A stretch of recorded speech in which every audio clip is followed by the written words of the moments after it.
Agora a gente tem entrevista com Daniel Rangel, curador do Museu do Bahia, curador e agente cultural. Oi, Daniel, tá aí? Bom dia. Nem vinheta mais tem. Bom dia, bom dia. Bom dia, Daniel. Bom dia. A gente fala hoje do museu e da entrega que é para nossa memória, mas lembrando e tristes com o episódio lamentável que aconteceu ontem com o ônibus do Bahia, que eu espero que nunca mais aconteça, porque não é coisa de torcedor, isso não é coisa de... É coisa que a gente não deveria nem ter ouvido falar, né, Daniel? Não nos representa, com certeza. Não, nem um pouco. Mas eu queria que você contasse um pouquinho do museu, que muito me interessa. Eu sou um cara que adoro história, adoro objetos e peças que remontem a história. E a história do Bahia é uma história muito bonita. Eu queria que você contasse pra gente um pouquinho desse museu. O que é que vocês conseguiram trazer da história do Bahia para lá, para dentro?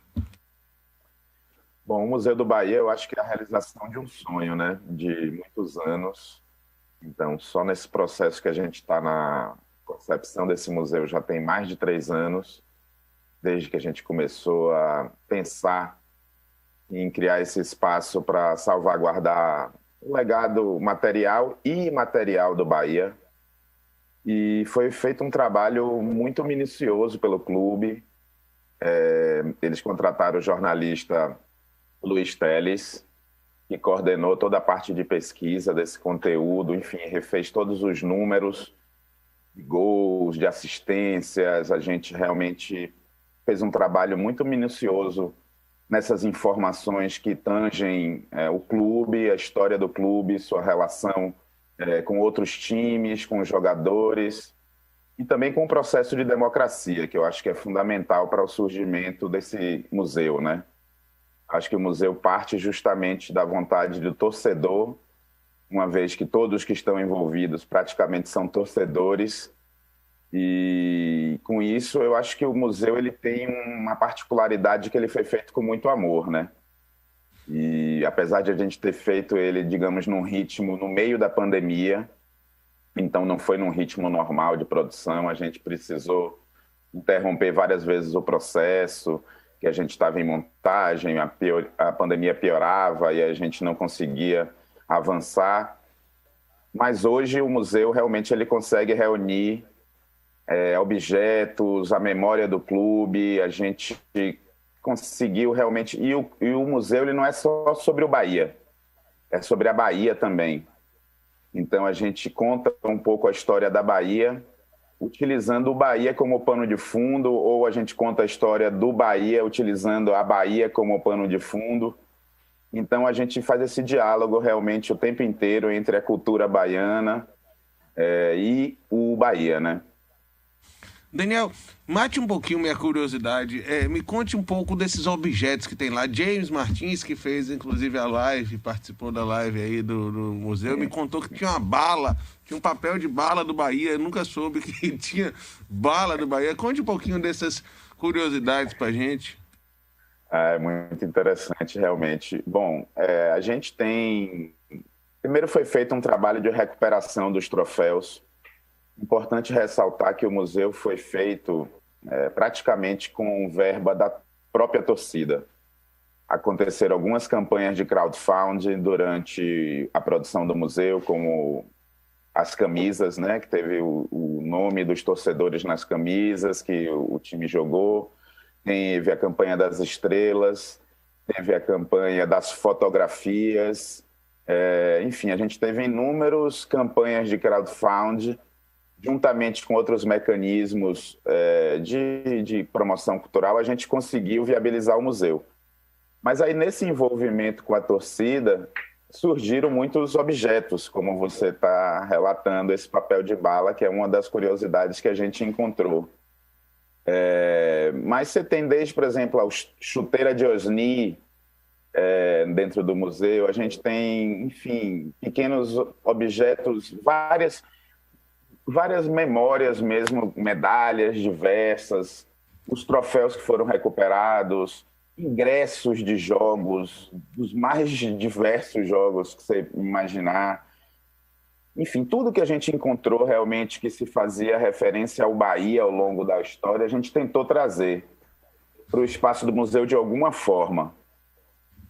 O museu está dividido em duas grandes partes. Uma que conta a história do clube, que é a parte mais histórica, que, digamos assim, tem toda a parte dos troféus, as medalhas, álbuns de figurinha dos mais diversos antigos, figurinhas do Bahia desde os anos 80, anos 70, uma série de títulos de torcedores antigos. Enfim, fomos buscar realmente esses materiais que pudessem, de certa forma, estar contando a história do clube e essa relação do clube com o torcedor. E a segunda parte do museu ela é voltada justamente para a torcida. Então, ela fala da torcida. A gente tem um túnel que chama túnel BBMP, que é um túnel de imersão, que você vai ser coberto por imagens de vídeo e pelos gritos da torcida. Depois você tem uma sala dos ex-votos, onde aí estão essas fotos de vários torcedores que colaboraram para a existência do museu. E junto com as fotos dos torcedores, você tem esses vários mini-elementos que a gente encontrou sobre o Bahia. Vai desde uma bandeira da Bamor, por exemplo, que as torcidas organizadas doaram peças para o museu, até esse papel de bala inusitado colado na parede, junto com chaveiros, carteirinhas de sócios. Realmente uma grande miscelânea de lembranças e das memórias tricolores. Eu tenho um apreço enorme por memória e por esses objetos que passaram, ingressos e... Eu queria saber, Daniel é o curador do Museu do Bahia, para quem está ligando o rádio agora, está assistindo a gente pelo YouTube, torcedor, porque tem muitos torcedores ainda que com certeza têm essa memória bíblia, tem esses ingressos, essas coisas antigas do Bahia guardadas em casa, né? Eles podem doar ao museu, isso pode ainda entrar na exposição do museu, isso é aberto, como é que funciona isso? Então, a sala dos ex-votos, que a gente está chamando, é um espaço onde a torcida tem para deixar essa memória dele com relação ao clube. Então, vão ser feitas algumas campanhas, tanto para incluir mais fotos de outros torcedores, que com certeza quando os torcedores forem, todos vão querer ter sua foto lá, dentro desse espaço, além desses objetos. Esses objetos, é lógico que eles dependem muito, primeiro, a gente tem um contexto para colocar, também da gente já não ter o objeto, digamos, ali, muitas vezes a gente já tem isso, mas tem sempre esse espaço do que a gente está chamando realmente da sala dos ex-votos, que ele vai se acumulando, é um espaço acumulativo e que vai crescendo de acordo com essas doações. Também tem o varal de camisas, onde vários torcedores doaram suas camisas antigas, aí lá no final do museu você tem um grande varal com todas essas camisas, com o nome de cada torcedor que doou. Então, assim, há o espaço, sim, para doação. Agora, por exemplo, a gente fez uma pré-inauguração do museu semana passada, né, que você até comentou, na live, e aí, por exemplo, o Preto Casagrande chegou lá no museu, olhou assim para todo o museu, ele falou: minha bola de prata tem que vir para cá. A gente já tinha meio que pedido para ele, mas quando ele viu o museu, ele olhou, né? Ele entendeu que era o local certo, que ali sim a bola de prata, claro, de preto, vai ser a bola de prato de preto, claro, porque na casa dele fica como um objeto sem o contexto, né? Com certeza, eu vi e eu fiz, eu não sei se você sabe, eu estou finalizando o filme 88 também, que é a saga da Segunda Estrela Tricolor. Eu entrevistei todos os jogadores e tive a oportunidade de estar com eles. E sou curioso, né, por natureza, então eu perguntava: a camisa da final, onde é que você tá? Não. Aí tinha um que vendeu por R$5.000 no momento que estava sem dinheiro, o outro que vendeu para não sei... Acaba que você vai vendo e vai virando itens de colecionadores individuais, enquanto a gente tem que resgatar essa memória e trazer isso para dentro do Museu do Bahia. Eu até encarecidamente aqui peço para que esses colecionadores tenham essa inteligência de expor e de, pelo menos, compartilhar com toda a torcida do Bahia essas peças, né? Eu entrevistei Eduardo, por exemplo, que é um colecionador que tem a camisa de Bobô da final, tem a camisa de Ronaldo, do goleiro, aquela camisa tão emblemática. E essas 30%, eu diria que 30% a 20% do que tem no museu hoje é do Eduardo, por exemplo. Então, assim, Eduardo, Rui Botelho, enfim, Arildes, foram 3 colecionadores. Eles 3, Eduardo, Rui e Arildes, foram os 3 colecionadores que, digamos assim, passaram a vida recolhendo esses objetos. Que bom que eles fizeram isso, né, atrás disso. E o museu é bem feito disso. Que bom que eles fizeram isso e que eles tiveram essa compreensão de expor e de deixar e de amplificar isso, né? Porque a gente gosta de ver essas coisas, né? E é isso que enriquece o museu. Verdade, verdade. Realmente essa colaboração do torcedor foi fundamental, essa colaboração dele foi fundamental pra gente. Olha, eu tenho muitas filmagens de torcida e de cantos da torcida tricolor. Se você precisar de imagens com canto para o túnel BMP, pode passar aqui na Macaco Gordo que a gente cede com prazer essas imagens para o museu. Daniel, eu queria que você falasse da abertura, como é que vai ser para a população, quando abre, quando vai funcionar e o acesso, como é que se dá. É lá na Arena Fonte Nova, eu queria que você explicasse um pouquinho. Isso. Bom, a abertura a gente ainda não tem uma data fechada, deve estar abrindo entre o final de março e o começo de abril. Estão faltando alguns ajustes, digamos, de documentação, de papelada, porque realmente a gente, para poder abrir tudo, tem que estar com tudo certo. Então, é apenas uma questão burocrática, agora o que falta para a gente poder abrir o Museu do Bahia. Mas eu acredito que até o final de março e começo de abril a gente esteja realmente inaugurando o museu e a torcida toda vai poder ver. A entrada do museu provavelmente vai ser por cima ali, na área VIP da Fonte Nova, que você já sai no nível do museu. O museu está localizado no anel, né, no 7º andar, com vista para o DIC e vista para dentro do estádio. Então a gente está ocupando justamente aquela área do anel. E, enfim, a gente vai ter surpresas. Eu acho que, assim, quem é o sócio-torcedor, de certa forma, vai ter prioridade para visitar o museu nesse primeiro momento. Aqueles sócios-torcedores que estão em dia com o clube.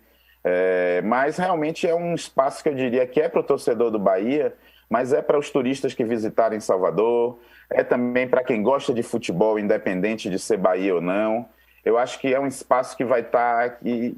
É um espaço diferente, né? A gente não tem nenhum outro museu, se eu não me engano, no Norte e Nordeste com a temática esportiva. Então, é o primeiro museu, digamos, na Bahia, com certeza, que tem essa temática, a temática do esporte. No Norte e Nordeste, eu acredito que sim, mas é um museu que o próprio James entrou ali, ele falou, nossa, a gente está realmente num museu do nível que é o Museu do Futebol aqui em São Paulo, dos museus dos grandes clubes, um museu realmente que está de acordo com a história do Bahia, né? Eu fico feliz mesmo, porque é uma coisa que eu gosto. Quando eu fui a Madrid, eu visitei o Museu do Real Madrid. Quando eu fui a Barcelona, eu visitei o Museu do Barcelona. E a gente gosta de ver a história, de ver as chuteiras, de ver as bolas, de ver essa história contada ali com essas peças vivas. Isso é muito importante. Eu fico muito feliz. Com certeza. Eu estou aqui, ó, por exemplo, com uma pequena flâmula, esse tipo de objeto que a gente tem de 73, por exemplo. Que do cacete. Que do cacete. Olha que incrível. Incrível, sempre, então, incrível. É incrível, né? Então são esses pequenos objetos que realmente que vão fazer com que o torcedor... recortes de jornal, a gente conta, por exemplo, tem uma parte do museu que são vários luminosos, são backlights luminosos. A gente conta a história do Bahia através de recortes de jornais e revistas com esses luminosos. Que maravilha. Aí você vai ver reportagens históricas, enfim, uma série de charges que foram feitas. A gente tentou criar várias narrativas. Tem uma linha do tempo, essa linha do tempo que vai contando a história da chegada do futebol na Bahia, antes até do Bahia, e depois, em paralelo, a partir de 1931, com a entrada do Bahia, o Bahia começa a ser o carro-chefe dessa história. Mas a gente também vai contando um pouco a história da Bahia, que Salvador já passou um Zeppelin um dia. Então você vai tendo algumas curiosidades também, que você vai se apropriando um pouco daquele contexto, né? Como o Bahia estava, por exemplo, o Bahia em 59, quando o Bahia foi campeão, A gente tem que lembrar que o Museu de Arte Moderna da Bahia também abriu em 59. A Bossa Nova, o primeiro disco de João Gilberto, também é de 59. Então, a Bahia vivia um contexto, digamos assim, e ganhou pro Santos. de vitória. Sabe, assim, Newton... Então, a gente tinha todos esses elementos. A gente estava com o reitor Edgar Santos na UFBA fazendo uma grande revolução no período dos anos 50. Você tinha aqui uma revolução musical, uma revolução na área da cultura. Você tinha um reconhecimento, o CEA, o Centro de Estudos Afro-Orientais na UFBA, também fazendo um intercâmbio fundamental com a África. Então, é importante a gente saber, o Bahia foi campeão em 59. Mas é importante a gente saber que a Bahia vivia um momento especial naquele período. E o Bahia se encaixa dentro disso. E então, ganhou o Santos de Pelé, né, Daniel? É o Santos de Pelé, né? Então, assim, não é qualquer time, né? Não então, inclusive, tem uma das imagens que eu acho que são mais simbólicas lá dentro do clube, é uma foto que tem de Pelé vestindo a camisa do Bahia. Que quem for também vai vestindo a camisa do Bahia. Tem uma foto lá de Pelé que foi feita uma promoção para a Placar. A Placar fez alguma tiragem especial nos anos 80 ou nos anos 90 de Pelé tirando foto com todos os times que tinham sido campeão brasileiro. E aí ele tira uma foto com a camisa do Bahia segurando uma bola.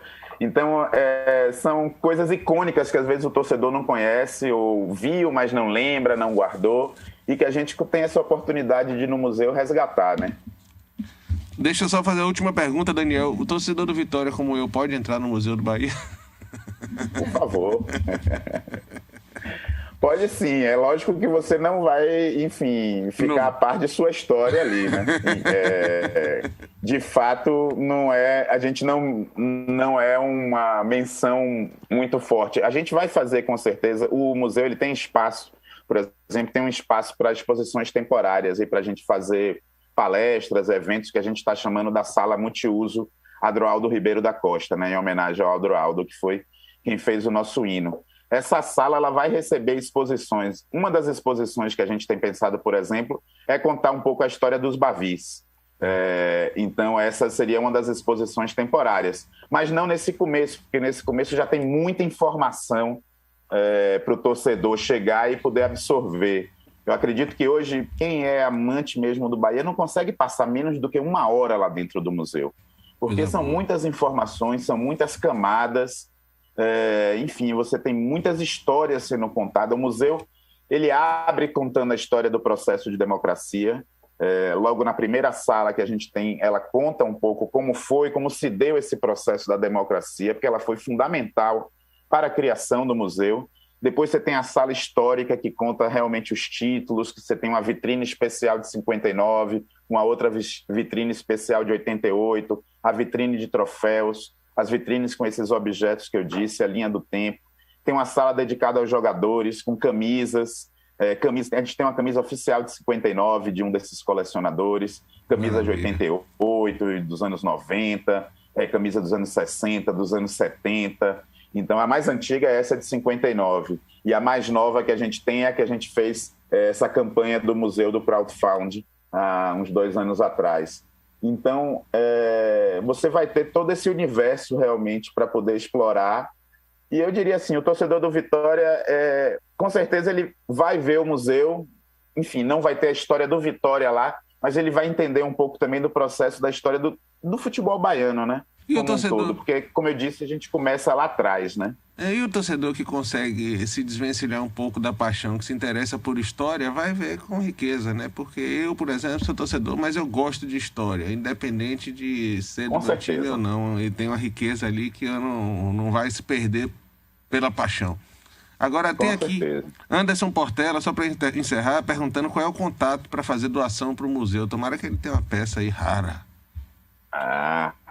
Contato, você pode ir pelas redes sociais do clube, eu acho que é a melhor forma da gente conseguir esse contato, através do Instagram lá do clube, você mandar uma mensagem dizendo que tem essa peça, que alguém do museu vai entrar em contato para poder avaliar a peça, saber, enfim, da pertinência da peça para a exposição, qual é a nossa possibilidade de conservar, porque salvaguardar não é só você guardar. é você guardar e você ter a possibilidade de mostrar isso, de difundir isso, de pesquisar sobre isso. Então, a gente realmente, quando a gente recebe algo, a gente tem que ter essa responsabilidade. Não é para a gente receber e guardar numa gaveta e deixar ali dentro, a gente recebeu e guardou. Não, a gente tem que receber, tem que colocar aquilo dentro de um contexto, tem que pesquisar esse material e de preferência, colocar ele em exposição. Então, eu acho que é essa análise que a gente vai fazer com relação a esses objetos que a torcida quiser doar. Mas a gente, enfim, vai receber tudo com muito bom grado, porque esse museu é da torcida, os elementos que estão ali foram de torcedores ou de jogadores e é feito para a torcida. Então a gente realmente espera que a gente possa abrir logo e possa receber logo o torcedor aqui dentro. Boa, Daniel, muito obrigado. Adorei conversar com você, saber aí desse museu que em breve estará aberto para todos os torcedores. Obrigado, Daniel. Um abraço. Obrigado, Chico. Obrigado aos ouvintes.